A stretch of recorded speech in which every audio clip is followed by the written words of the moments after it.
As notícias na Hertz, edição de António Feliciano.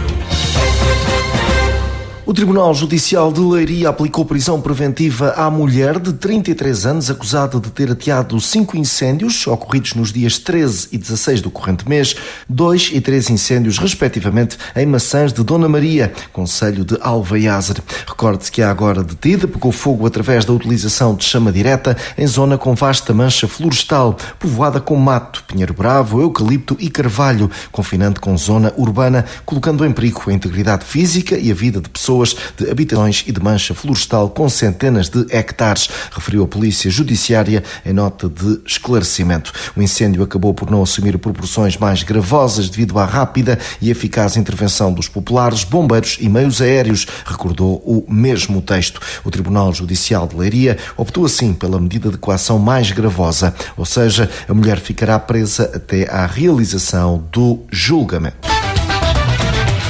Uma carrinha ficou totalmente destruída por um incêndio. O alerta foi dado pelas 4h30 da manhã desta sexta-feira e centrou-se no bairro Nossa Senhora dos Anjos, em Tomar. Houve necessidade de mobilizar 16 bombeiros, apoiados por 7 veículos. Uma pessoa teve de receber assistência. Refira-se que as chamas ainda provocaram danos na fachada de um imóvel que estava situado na proximidade do veículo. Fonte oficial do Comando Distrital de Santarém da Polícia de Segurança Pública refere que, nesta altura, as causas que possam explicar a ocorrência ainda não foram apuradas, pelo que está em aberto a tese de fogo posto. A mesma fonte adiantou à Hertz que a viatura estava estacionada naquele local desde as 18 horas de quinta-feira. Rádio Hertz, a primeira a informar. O aviso é da Câmara de Tomar, tendo em conta o perigo de ruína das fachadas do edifício existente na esquina da Rua Infantaria 15 com a Rua Pedro Dias. O município decidiu encerrar ao trânsito estas duas artérias, a Infantaria 15 no troço entre a Praça da República e a Avenida Cândido Madureira, e também a circulação pedonal na zona de perigo. A interdição acontecerá até que o proprietário promova as necessárias obras de demolição da alvenaria em risco de ruir, o que se aguarda que aconteça com a maior brevidade possível. Por este motivo, também os autocarros dos transportes urbanos de Tomar estão a ser desviados pela Avenida Marquês de Tomar, Rua João Carlos Everarde e Avenida Dr. Cândido Madureira, retomando o trajeto na paragem da Misericórdia, suprimindo assim as paragens do Largo do Pelourinho e da Praça da República, situação que se irá manter até à reabertura da Rua Infantaria 15. Rádio Hertz, informação. Augusto Barros, presidente da Junta de São João Batista e Santa Maria dos Olivais, de Tomar, confessou ter ficado muito admirado com o pedido de demissão apresentado por José Maria Marques, que ainda desempenha as funções de tesoureiro naquele executivo. Em entrevista na Hertz, o autarca quis deixar claro que não está em causa qualquer conflito entre ambos, mas, eventualmente, alguma divergência que poderá ter ocorrido na recente edição de encerramento da Junta Anima, onde José Maria Marques se terá sentido ultrapassado por algumas pessoas. Augusto Barros deixou a porta aberta a um possível recuo nesta decisão, não escondendo que ficou magoado. Mas fiquei muito admirado do Zé Maria pedir a renúncia ao mandato. Nós, ao longo dos anos, trabalhamos, tivemos sempre aquele cuidado de tudo, acima de tudo, os interesses da freguesia. Pugnámos sempre, tanto um como o outro, pugnámos sempre pelos interesses da freguesia. E isso foi o que nos levou os dois a trabalharmos par a par, a discutirmos assuntos, programas, orçamentos, tudo, obras a fazer, e tudo isso foi sempre na concordata dos dois. Apesar que nós também tínhamos as nossas desinteligências, também tínhamos os nossos desacordos daquele e daquela.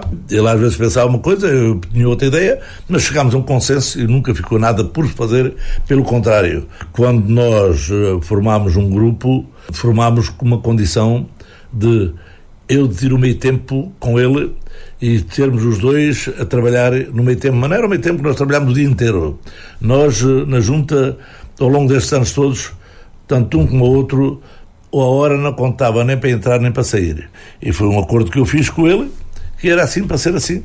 e por isso dividimos a parte ao meio. Havia tarefas que ele fazia de um lado, ele era o toureiro, pois quando havia contas a apresentar, fazer contas, tudo sim senhora, conversávamos sobre há revisões a fazer, há alterações a fazer, sim senhora, conversámos e nunca deixou de ser. Portanto, eu fiquei muito surpreendido. Mudanças na junta urbana de Tomar, presidente Augusto Barros admite ter ficado surpreendido e magoado com o pedido de demissão do tesoureiro José Maria Marques. Está já em curso mais um ano letivo em Tomar, um ano que fica marcado por duas grandes obras, desde logo a requalificação da Gualdim Pais e ainda a construção de um novo jardim de infância Raul Lopes. Hugo Cristóvão, presidente da autarquia nabantina, em entrevista na ERTE, fez um ponto de situação em torno do setor da educação e do que está projetado para o concelho, começando por referir que 1/3 dos funcionários do município estão colocados precisamente nas escolas, num total a rondar as 200 de pessoas. Quanto à Gualdim Pais, Hugo Cristóvão recordou que o PSD nunca foi favorável à recuperação do edifício. O investimento, esse, na ordem dos 5,5 milhões de euros, será o segundo maior desde o início desta governação do PS, apenas atrás do Centro Cultural da Levada. O PSD nunca foi favorável a esta, digamos, à recuperação da Gualdim Pais.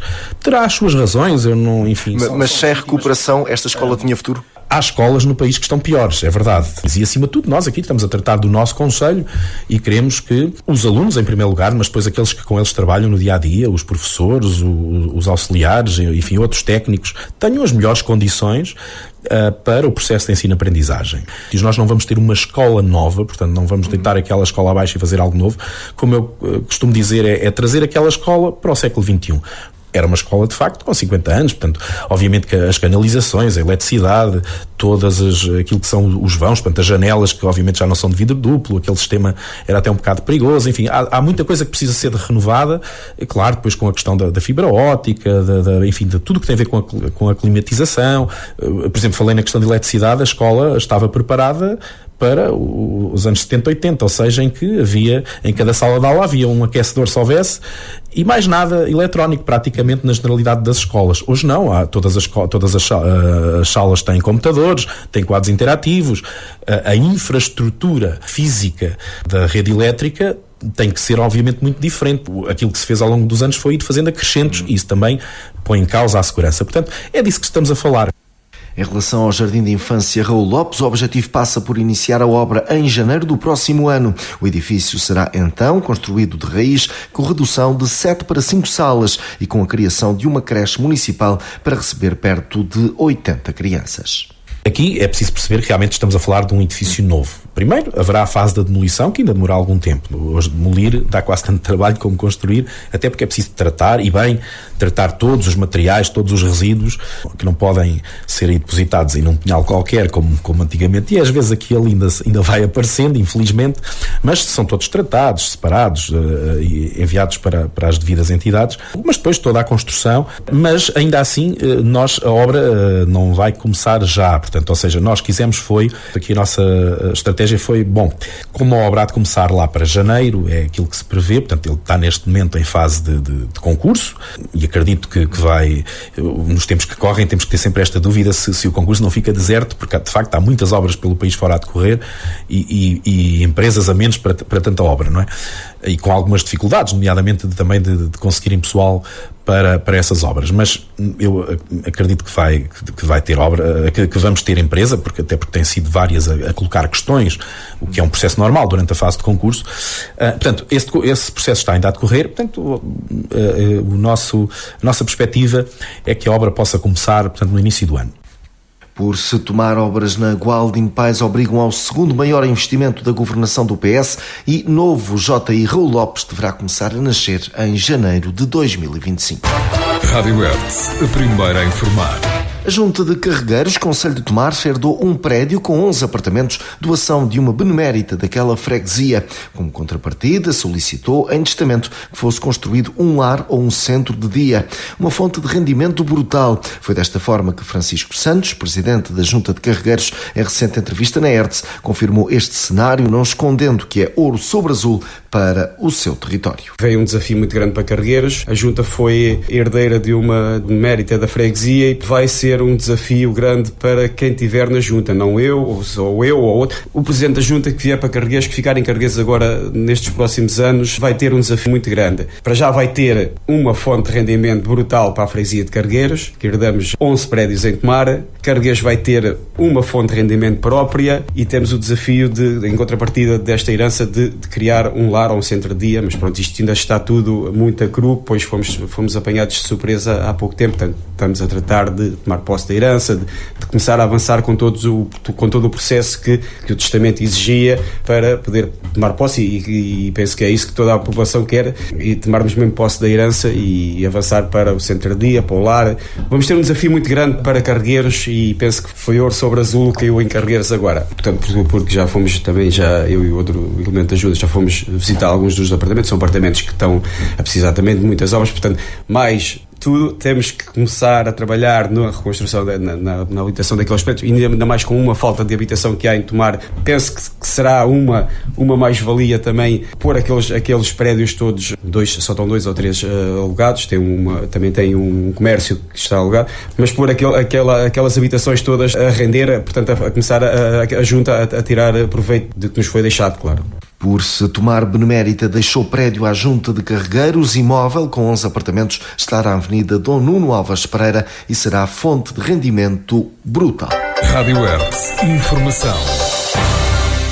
A iniciativa Ceiceira Medieval está de regresso a Tomar neste sábado e domingo. Assim será na freguesia de Aceiceira, naquela que é a 8ª edição do evento, organizada pela Associação Cultural, Recreativa e Desportiva de Aceiceira, em parceria com a Junta de Freguesia Local e o município de Tomar, registro para um extenso programa de animação que inclui música, dança, arruadas, animação de rua e recriações de momentos históricos, onde não faltarão as figuras da época, entre as quais os cavaleiros templários. Não faltarão igualmente as tabernas e tendas dos mercadores no evento com entrada livre. O presidente da Junta de Aceiceira, Carlos Rodrigues, falou à Hertz sobre este evento. O foco tem sido manter a animação de rua, as criações históricas, e o ênfase tem sido em melhorar todos os anos essa animação de rua, de maneira a que o evento decorra, ao longo do evento, haja sempre animação nas ruas, que seja o mais uniforme possível e que consiga que a qualquer hora que se vá à Ceiceira Medieval possamos ter sempre a animação funcionar para quem nos visita. A população da Aceiceira tem feito um esforço muito grande no sentido de preparar tudo o que é necessário para depois, durante o evento, exista uma diversidade de refeições bastante grande e em quantidade. Em termos financeiros, o grande suporte é, sem dúvida, os subsídios do município e, obviamente, também da freguesia numa escala menor. Ceiceira Medieval neste fim de semana na freguesia de Aceiceira, concelho de Tomar, sábado e domingo. A inauguração está marcada para as 15 horas deste sábado. O Sardual associou-se ao luto nacional decretado pelo Governo nesta sexta-feira, em memória dos incêndios que assolaram o norte e centro de Portugal durante os últimos dias. Nesse sentido, a programação das festas do concelho, que estava prevista para este primeiro dia, fica sem efeito, sendo que a componente de animação musical foi adiada para segunda-feira, dia 23. A partir deste sábado, o programa irá decorrer normalmente, desde logo com a abertura oficial, marcada para as 15 horas. Em declarações à Hertz, Miguel Borges, presidente da autarquia sardualense, deixou claro que esta decisão é uma homenagem às populações afetadas pelos incêndios, bem como ao sofrimento de familiares e amigos que viram vidas ceifadas. Com um enorme respeito por aquilo que aconteceu, principalmente a norte do país e pelas vítimas. Hoje é dia de luto nacional e nós associamos-nos desta forma, homenageando nestas 24 horas as vítimas, não só as pessoas que tiveram a fatalidade de morrer, mas todos aqueles que ficaram com prejuízos avultados, e só quem na verdade nunca passou por estas situações é que não consegue ter outra forma, ou consegue ter outra forma de pensamento. E assim foi uma forma de nos associarmos, não fizemos mais do que aquilo que era a nossa obrigação. Portanto, tudo que era programa de animação para o dia de hoje, ou seja, até à meia-noite, não se vai realizar e felizmente conseguimos, com a compreensão de determinados agentes exteriores, externos ao município, que fizéssemos esta animação deste dia será na próxima segunda-feira. Tanto o grupo que hoje vinha a atuar, o Sebastião Antunes e Quadrilha, vem na segunda-feira, conseguimos que o palco se mantivesse, que o som se mantivesse, pronto, é a nossa forma de homenagearmos. Também a cerimónia de abertura não será realizada hoje, mas sim amanhã, por isso até à meia-noite aquilo que haverá são trabalhos normais, com exceção das tasquinhas das associações, funcionam sem animação, assim como a mostra de saberes e sabores está aberta ao público desde hoje também, mas sem animação absolutamente alguma. E este domingo, dia 22 de setembro, fica marcado pela celebração do Dia do Concelho, numa iniciativa que terá lugar às 18 horas no Centro Cultural Gil Vicente. Está confirmada a presença do Ministro da Presidência, António Leitão Amaro. Miguel Borges antecipou aquilo que irá acontecer. É um dia muito importante, o dia em que assinalamos os 493 anos da elevação do Sardual à categoria de vila. É um dia também que aproveitamos para homenagear os nossos funcionários, a atribuição de medalha de 25 anos ao serviço do município e aqueles que se aposentaram durante este ano, e também três pessoas que têm de reconhecido mérito e de reconhecida influência aqui no nosso concelho. O Conde Falcão, o Sr. António Rosa e o Pedro Machado. O Conde Falcão, que é um fotógrafo que tem registado e imortalizado imagens fantásticas do Sardual. O Sr. Fernando Rosa é um dirigente associativo com muitos anos e que foi ele que assegurou aquela transição do 20 de Abril para as primeiras eleições autárquicas, e depois o Dr. Pedro Machado, que foi presidente da entidade do turismo do centro e que tem sido um amigo, tem sido uma pessoa que teve sempre uma palavra para o Sardual, sempre uma presença no Sardual, e em vários pontos do país, em diversas circunstâncias, eu ouvi dar o Sardual como exemplo de resiliência e de atratividade em relação ao turismo, no âmbito do turismo religioso principalmente. Sardual associou-se ao luto nacional decretado pelo Governo. O primeiro dia das festas do Concelho foi suspenso. Rádio Hertz, a primeira a informar. Avançamos agora para a nota do dia, hoje com Américo Costa. Dedicamos a nossa nota do dia aos verdadeiros heróis do nosso tempo. Os soldados da paz. Sim, os bombeiros. Os bombeiros são os guardiões da nossa segurança e bem-estar. São eles que, sem hesitar, enfrentam as chamas, os desastres naturais e as emergências do dia-a-dia, muitas vezes colocando as suas próprias vidas em risco para salvar as nossas. Estes homens e mulheres, conhecidos como os soldados da paz, merecem o nosso mais profundo respeito e admiração. Cada vez que ouvimos a sirene de um carro de bombeiros, é um lembrete do sacrifício e da coragem que estes profissionais demonstram diariamente. Não é apenas um trabalho, é uma vocação, uma missão de vida.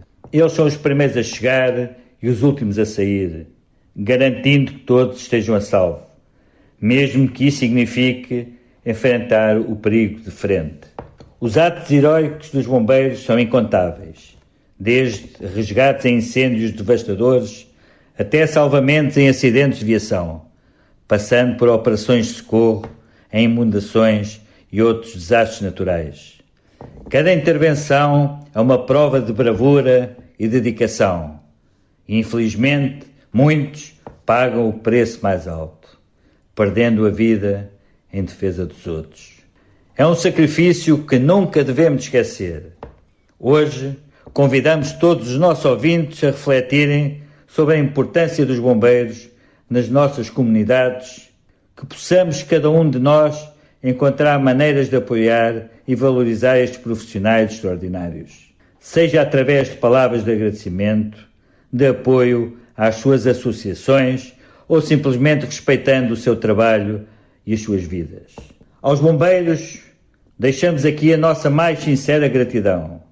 Vocês são os verdadeiros heróis, os anjos da guarda que caminham entre nós. Que a vossa coragem e dedicação continuem a inspirar-nos e a lembrar-nos do verdadeiro significado de solidariedade e humanidade. Muito obrigado por tudo o que fazem. Que Deus vos proteja. Américo Costa aqui com a sua nota do dia. Rádio Hertz. Informação. Está finalizado mais este espaço de notícias. Continue connosco. Estas e outras notícias em radiohertz.pt.